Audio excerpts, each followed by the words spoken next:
Hello guys, welcome to our YouTube channel Reel Flicks. तो guys आज हम Hollywood की एक हॉरर मूवी को कवर करेंगे जो कि 2012 में रिलीज हुई थी और इसका नाम है सिनिस्टर। ये इसका पार्ट 1 है। इसके पार्ट 2 को भी हम जल्द ही इस चैनल पर अपलोड कर देंगे। मूवी के स्टार्ट में हम एक दरख्त को देखते हैं जिसके साथ 4 लोगों को लटकाया गया है और उसकी रस्सी एक टहनी के साथ बंधी हुई है। जैसे ही कोई उस टहनी को काटता है और वो टहनी नीचे गिरती है तो वो लोग लटक जाते हैं क्योंकि वो उस रस्सी के साथ बंधे थे जो उस टहनी के साथ बंधी थी जिसको किसी ने काटा। उसके बाद सीन शिफ्ट होता है और हम अपने मेन कैरेक्टर एलिसन को देखते हैं जो कि उसी घर में शिफ्ट हुआ होता है। ये वही घर था जहां पर मर्डर्स हुए थे, यानी कि उस फैमिली को दरख्त के साथ लटका के मारा गया था। एलिसन इन मर्डर्स पर बुक लिखने आया था क्योंकि ये काफी अजीब मर्डर थे। एक ही दरख्त की टहनी के साथ 4 लोगों को बांध कर मार दिया गया। इस वजह से उसे ये केस इंटरेस्टिंग लगा और उसने सोचा कि इसके ऊपर बुक लिखी जाए, और वो पहले भी राइटर है तो इसलिए वो इस घर में शिफ्ट हो गया। जब वो शिफ्टिंग कर रहा होता है तो उसके घर के बाहर 2 पुलिस डेप्यूटी खड़े होते हैं। उनमें से एक एलिसन की बुक्स का फैन होता है। उसे एलिसन की राइटिंग्स बहुत पसंद होती हैं। वो अपने साथ वाले डेप्यूटी को कहता है कि मैं इस बुक पर मिस्टर एलिसन का ऑटोग्राफ लूंगा,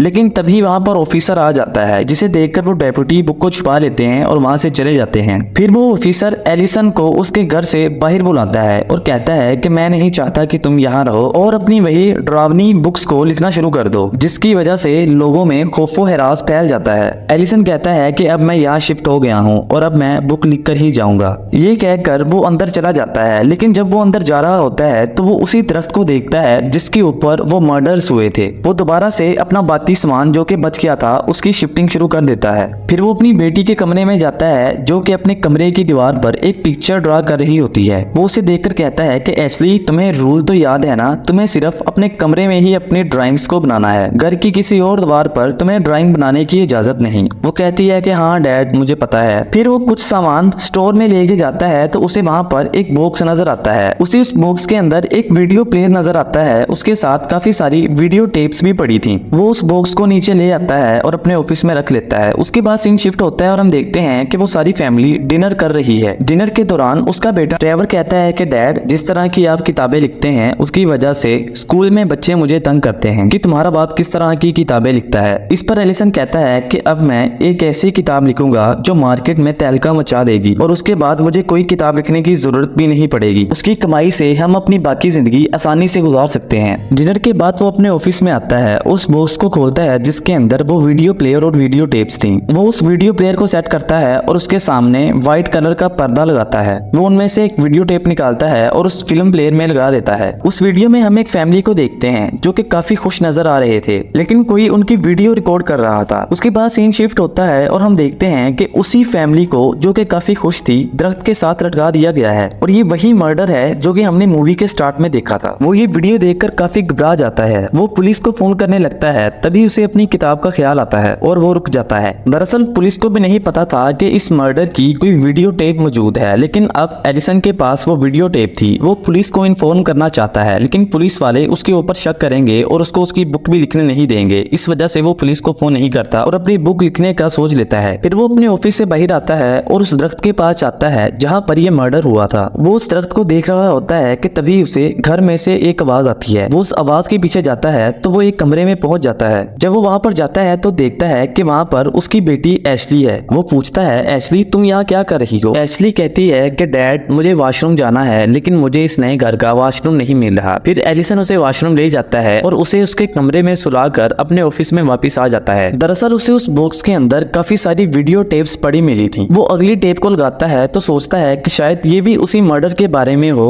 और इसके अंदर उसे अपना खूनी मिल जाए। लेकिन जब वो उस वीडियो टेप को लगाता है तो हम देखते हैं कि उस वीडियो के अंदर एक और फैमिली है जो कि अपने हॉलिडे को एंजॉय कर रही है। वो भी काफी खुश थे। इस टेप में भी कोई छुप के उनकी वीडियो बना रहा था, बिल्कुल उसी तरह जिस तरह पिछली टेप में कोई छुप के उस फैमिली की वीडियो बना रहा था जिसे दरख्त के साथ लटकाया गया था। अगले सीन में हम देखते हैं कि उस फैमिली को उनके अपने अपने गैराज में उनकी गाड़ी में किसी ने बंद करके उस गाड़ी को भी जंजीरों से जकड़ दिया है और उसी लम्हे कोई उस गाड़ी को भी आग लगा देता है, जिसकी वजह से वो फैमिली भी कार के अंदर जल के मर जाती है। ये वीडियो देखकर वो और भी डर जाता है। उसे दोबारा से कोई आवाज आती है, वो उस आवाज के पीछे जाता है तो वो आवाज उसे एक कार्डबोर्ड के पास ले जाती है। जैसे ही वो उस कार्डबोर्ड के पास जाता है तो उस कार्डबोर्ड में से उसका बेटा ट्रेवर निकलता है, जो कि काफी अजीब हालत में था। एलिसन की वाइफ भी वहां पर आ जाती है और कहती है कि बेटा तुम्हें क्या हुआ? तो एलिसन कहता है कि जरूर आज शिफ्टिंग के दौरान ये काफी थक गया होगा, इस वजह से इसकी ये हालत हुई। अगली सुबह हम देखते हैं कि वो सारी फैमिली ब्रेकफास्ट कर रही है। जब एलिसन की वाइफ ट्रेवर और एशली को स्कूल छोड़ने जाती है तो एलिसन दोबारा अपने ऑफिस में आता है। वो नई वीडियो टेप को लगाता है। इस वीडियो में भी हम एक फैमिली को देखते हैं जो कि पूल पार्टी कर रही होती है। वो भी काफी खुश नजर आ रहे थे। कोई पिछली दोनों टेप्स की तरह इस टेप में भी छुपकर उनकी वीडियो बना रहा है। अगले सीन में हम देखते हैं कि इस फैमिली को पूल बेंच के साथ बांधा गया है और उनकी रस्सियां एक जगह जा रही हैं। तभी बारी बारी कोई उन रस्सियों को खींचता है, जिसकी वजह से वो सारी फैमिली पूल के अंदर उन बेंचेस के साथ गिर जाती है और डूब कर मर जाती है। फिर उस वीडियो में हम देखते हैं कि एक आदमी का चेहरा नजर आता है जो कि कैमरे की तरफ देखता है। दरअसल पिछली किसी वीडियो में अभी तक एलिसन को कोई ऐसा चेहरा नजर नहीं आया था, लेकिन इस वीडियो में नजर आता है। वो उसका प्रिंट निकाल लेता है और अपने डैशबोर्ड पे लगा लेता है। फिर हम देखते हैं कि अचानक से उस वीडियो टेप में आग लग जाती है। वो बड़ी मुश्किल से उस टेप को बचा लेता है। इतनी देर में उसके बच्चे भी स्कूल से वापस आ जाते हैं। उसकी वाइफ कहती है कि ट्रेवर ये तुमने क्या हरकत की है? एलिसन उसे पूछता है कि ऐसा क्या हो गया? तो उसकी वाइफ कहती है कि इसने परमानेंट मार्कर से व्हाइट बोर्ड पर एक ड्राइंग बनाई है और ये वही ड्राइंग है जो कि उस फैमिली के मर्डर की थी। तो वो एलिसन से कहती है कि मैंने तुमसे कितनी दफा कहा है कि अपनी बुक्स के डाटा को अपने पास ही रखा करो, उन्हें बच्चों के हाथ ना लगने दो। तो वो कहती है कि देखो तुम्हारी वजह से हमारे बच्चे ने क्या हरकत की है। एलिसन कहता है कि चलो आइंदा मैं ऐसी गलती नहीं करूंगा। फिर वो अपने ऑफिस में आता है और उस बॉक्स में से लास्ट टेप को बाहर निकाल के वीडियो प्लेयर के अंदर लगा देता है। इस वीडियो में हम देखते हैं कि कोई सीढ़ियों से ऊपर जा रहा है और एक कमरे में जाता है जहां पर एक फैमिली को बांध के बेड के ऊपर लटाया गया है। फिर कोई बारी बारी उनका गला काट देता है। उसे इस वीडियो में खून से बना हुआ एक सिंबल नजर आता है। उसे हर वीडियो टेप में किसी न किसी तरीके से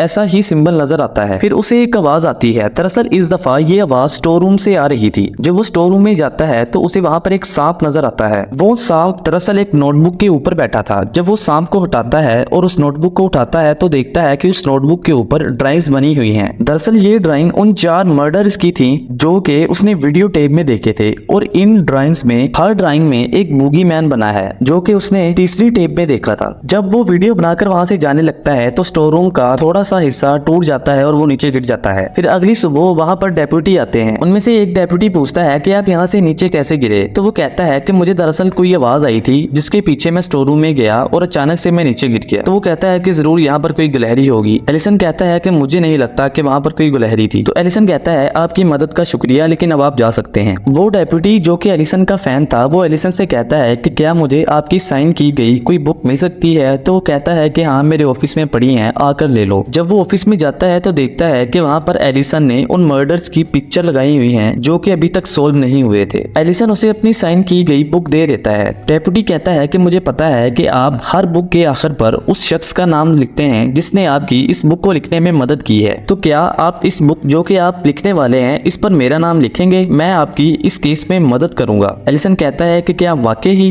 तो वो डेप्यूटी कहता है कि हाँ। एलिसन फिर उसे उन सारे मर्डर्स की डिटेल आने का कहता है। डेप्यूटी कहता है कि ठीक है और ये कहकर वो वहां से चला जाता है। फिर वो दोबारा से उन सारी वीडियो टेप्स को देखने लगता है, लेकिन इस बार उसी वीडियो में कहीं ना कहीं से वो बूगीमैन यानी कि वही आदमी का चेहरा नजर आने लगता है। वो उन सारी वीडियोस में से उस आदमी की पिक्चर को प्रिंट करके बाहर निकाल लेता है। उसे डेप्यूटी की कॉल आती है तो वो डेप्यूटी कहता है कि मुझे इस केस के बारे में पता चला है। दरअसल वो फैमिली जो कि कार के अंदर जलाकर मारी गई थी वो पहले इस घर में रहती थी। जब वो ये बातें कर रहा होता है तो उसके लैपटॉप की स्क्रीन पर वही आदमी की पिक्चर होती है जो कि हर वीडियो में आता है। तभी हम देखते हैं कि वो पिक्चर उसकी तरफ देखने लगती है। फिर वो अपने मोबाइल फोन में एक वीडियो को देखता है जो कि उस वक्त बनी थी जब वो स्टोर रूम में गया था। दरअसल ये वीडियो उससे गलती से बन गई थी जब वो उन ड्राइंग्स की वीडियो बना रहा था। वो उस वीडियो को बड़ी गौर से देखता है तो जब वो नीचे गिर रहा था उसे अपने जिस्म पर काफी सारे हाथ जो कि उसे नीचे खींच रहे हैं वो नजर आते हैं। ये देखकर वो काफी डर जाता है। वो जल्दी से लैपटॉप को बंद करता है, वो सारे सामान को बंद करता है और आकर लेट जाता है। कुछ देर बाद उसे फिर से एक आवाज आती है। दरअसल ये आवाज इस दफा उसके ऑफिस से आ रही थी। जब वो अपने ऑफिस में जाता है तो वो देखता है कि उसका लैपटॉप, वो फिल्म रिकॉर्डर सब कुछ चल रहा है जो कि वो कुछ देर पहले बंद करके गया था। वो अपने डैशबोर्ड के पास जाता है और उन पिक्चर्स में से जो कि उसने अपने डैशबोर्ड पर लगाई कैदी एक पिक्चर को उतारता है जो कि उसके गार्डन की थी और उसमें बूगी मैन यानी कि वही आदमी नजर आ रहा होता है। जब वो अपने गार्डन में देखता है तो उसे गार्डन में अपनी आंखों से वो आदमी नजर आता है, लेकिन जब वो अपनी आंखें बंद करके खोलता है तो वहां पर कोई नहीं होता। फिर वो बेसबॉल का बैट और टॉर्च लेके वहां पर जाता है तो उसे वहां पर अपना बेटा ट्रेवर मिलता है जो कि पहले से बुरी हालत में वहां पर पड़ा था। फिर वो ट्रेवर को घर ले आता है और अपनी बीवी से कहता है कि देखो इसे क्या हुआ। वो कहती है कि ये सब कुछ तुम्हारी उस बुक की वजह से हो रहा है। उसकी वाइफ कहती है कि मैंने तुमसे कितनी बार कहा था कि हम उस घर में नहीं जाएंगे जहाँ पर मर्डर हुआ है, लेकिन फिर तुमने रेंट के लिए वही घर लिया जिसमें ये मर्डर हुए थे। तो वो कहता है कि मर्डर इस घर में नहीं बल्कि इस घर के गार्डन में हुए थे। तो उसकी वाइफ कहती है कि इसमें ज्यादा फर्क तो नहीं है, लेकिन फिर वो उसे बातों में लगाकर कहता है कि बस एक दफा मेरी ये बुक कंप्लीट हो लेने दो, फिर हम इस घर से चले जाएंगे। उसकी वाइफ उसकी बातों में आ जाती है। फिर वो दोबारा से बैठ जाता है क्योंकि उसकी टॉर्च वहां पर रह गई थी। जब वो टॉर्च को उठाने लगता है तो उसके सामने एक डॉग था जो कि उसे घूर रहा होता है। तभी एलिसन के पीछे काफी सारे बच्चों की आत्माएं आती हैं। वो आत्माएं सिर्फ उस डॉग को नजर आती हैं। डॉग ये देखकर वहां से भाग जाता है। एलिसन भी घर वापस आ जाता है। अगली सुबह फिर वहां पर डेप्यूटी आता है। एलिसन उस डेप्यूटी से कहता है कि मैं तुम्हें कुछ पिक्चर दूंगा, तुमने उनकी डिटेल मुझे ला कर देनी है। जब एलिसन वो पिक्चर्स डेप्यूटी को दिखाता है तो डेप्यूटी कहता है कि मैं एक प्रोफेसर को जानता हूँ जो कि इन पिक्चर्स के बारे में जरूर जानते होंगे। एलिसन कहता है कि चलो फिर ठीक है, तुम इनकी मालूमात मुझे ला कर दो। फिर अगले सीन में हम देखते हैं कि रात का वक्त है। एलिसन कुछ काम कर रहा होता है। उसे फिर से आवाज आती है। वो बेसबॉल का बैट उठाता है और उस आवाज के पीछे जाता है। जब वो अपनी बेटी के कमरे का दरवाजा खोलता है तो देखता है कि उसकी बेटी सो रही है। जब वो दरवाजा बंद करता है तो हम देखते हैं कि उसकी बेटी सो नहीं रही, उसके सामने एक आत्मा बैठी है जो कि उसे कहती है कि चुप कर जाओ। अगली सुबह डेप्यूटी दोबारा से आता है। एलिसन डेप्यूटी से पूछता है कि क्या तुम्हें भूत और आत्माओं में यकीन है? तो वो डेप्यूटी कहता है कि हाँ मुझे तो है। एलिसन कहता है लेकिन मुझे नहीं है। वो कहता है कि मैंने आपकी वो पिक्चर्स प्रोफेसर को ईमेल कर दी हैं, अब वो जल्द ही आपसे राब्ता करेंगे। फिर हम दोबारा से रात का वक्त देखते हैं। उसे उस प्रोफेसर की कॉल आती है। वो प्रोफेसर कहते हैं कि ये जो पिक्चर्स तुमने मुझे भेजी हैं, मैंने इन सिंबल्स और पिक्चर्स के बारे में कुछ नॉलेज इकट्ठा किया है। दरअसल ये जो पिक्चर है और इनमें जो साइन है, मैंने देखा है कि बुक्स में इसके बारे में लिखा है कि ये एक डीमन का साइन है जिसका नाम है बगुल और ये अलग ही डायमेंशन में रहता है। दरअसल ये बच्चों को अपने काबू में करके अपने साथ ले जाता है और उन्हें अपना गुलाम बनाकर रखता है। एलिसन कहता है कि थैंक यू प्रोफेसर। उसके बाद दोबारा से वो अपने कमरे में आके लेट जाता है। जब काफी रात होती है तो उसे दोबारा से कोई आवाज सुनाई देती है। इस दफा ये आवाज उसे स्टोर रूम से आ रही थी और उसके स्टोर रूम पर सीढ़ी भी लगी थी। जब वो सीढ़ियों से ऊपर जाता है तो वो देखकर हैरान हो जाता है कि वहां पर वो वीडियो प्लेयर चल रहा है और उसमें वीडियो लगी है और वहां पर कुछ बच्चे बैठे हैं जो कि उन वीडियो को देख रहे हैं। वो उन बच्चों की तरफ देखता है तो वो बच्चे उसकी तरफ देखकर उसे कहते हैं कि चुप कर जाओ, यानी कि अपने होंठों पर उंगली रखते हैं और उसे चुप करने का कहते हैं। तभी अचानक से उसके सामने बगुल आ जाता है। ये देखकर वो नीचे गिर जाता है। वो अपनी बीवी को कहता है कि जल्दी उठो, तुम सही कह रही थी, हमें इस घर में नहीं रहना चाहिए, जल्दी बच्चों को उठाओ, हम यहाँ से जा रहे हैं। वो अपने बच्चों को अपने साथ कार में बिठाती है और वो वहां से जाने लगते हैं। एलिसन काफी स्पीड से कार को चलाता है। ओवर स्पीडिंग की वजह से शेरिफ उसकी कार को रोक लेते हैं। वो ऑफिसर एलिसन से कहता है कि तुम कहाँ जा रहे हो, वो भी इतनी रात को इतनी स्पीड में। एलिसन कहता है कि जब हम यहाँ पर शिफ्ट हुए थे तो आपने कहा था कि अपनी किताब को मत लिखो और यहाँ से चले जाओ। मैं आपकी बात को मान रहा हूँ और यहाँ से जाने वाला हूँ। अब मैं अपनी जिंदगी में दोबारा कोई किताब नहीं लिखूंगा। शेरिफ कहता है कि चलो ठीक है, अब गाड़ी ध्यान से चलाना, ये ना हो कि तुम्हारी वजह से किसी और का नुकसान हो जाए। फिर सीन शिफ्ट होता है और हम देखते हैं कि वो किसी नए घर में अपनी शिफ्टिंग कर रहे हैं। उसे डेप्यूटी की कॉल आती है लेकिन वो नहीं उठाता। रात के वक्त जब वो अपना लैपटॉप चेक कर रहा होता है तो दोबारा से उसे डेप्यूटी की कॉल आती है, लेकिन वो फिर भी डेप्यूटी की कॉल को नहीं उठाता। उसे फिर प्रोफेसर की कॉल आती है। प्रोफेसर कहते हैं कि ये जो पिक्चर तुमने मुझे सेंड की हैं, ये उसी बगुल की हैं। एलिसन कहता है कि क्या उस बगुल से जान छुड़ाने का कोई तरीका है? तो वो कहते हैं कि ये दरअसल तस्वीरों में जिंदा रहता है। एलिसन कहता है कि क्या हो अगर हमने उसकी उन तस्वीरों को और उस वीडियो को जला दिया हो? तो वो कहते हैं कि बुक्स के अंदर इसके बारे में बहुत कम नॉलेज है और मैं नहीं जानता। फिर उसे दोबारा से डेप्यूटी की कॉल आती है। इस दफा वो डेप्यूटी की कॉल को उठा लेता है। डेप्यूटी उसे कहता है कि मैंने उन मर्डर्स के बारे में काफी कुछ जाना। डेप्यूटी कहता है कि दरअसल वो सारी फैमिलीज उसी घर में रहती थी जहां पर आप रहते थे और इन सारे मर्डर्स में एक चीज सिमिलर थी कि उन सारी फैमिलीज में से एक बच्चा मिसिंग होता था। बाकी सबकी डेड बॉडीज तो मिल जाती थी लेकिन कोई ना कोई बच्चा हर बार मिसिंग होता था। तो डेप्यूटी कहता है कि मेरे ख्याल में आपको उस घर से शिफ्ट होकर यहाँ नहीं आना चाहिए था। मुझे लगता है कि अब अगला नंबर आपका होगा। एलिसन कॉल काट देता है। फिर एलिसन को चक्कर आना शुरू हो जाते हैं। जब वो अपनी कॉफी के कप में देखता है तो उसे उस कॉफी में कुछ चीज मिक्स की हुई नजर आती है। वो बेहोश होकर नीचे गिर जाता है। जब उसकी आंख खुलती है तो वो देखता है कि उसके साथ उसकी सारी फैमिली को बांधा गया है और उसके पीछे उसकी बेटी एक कुल्हाड़ा लेकर खड़ी है जो कि बारी बारी उन सबको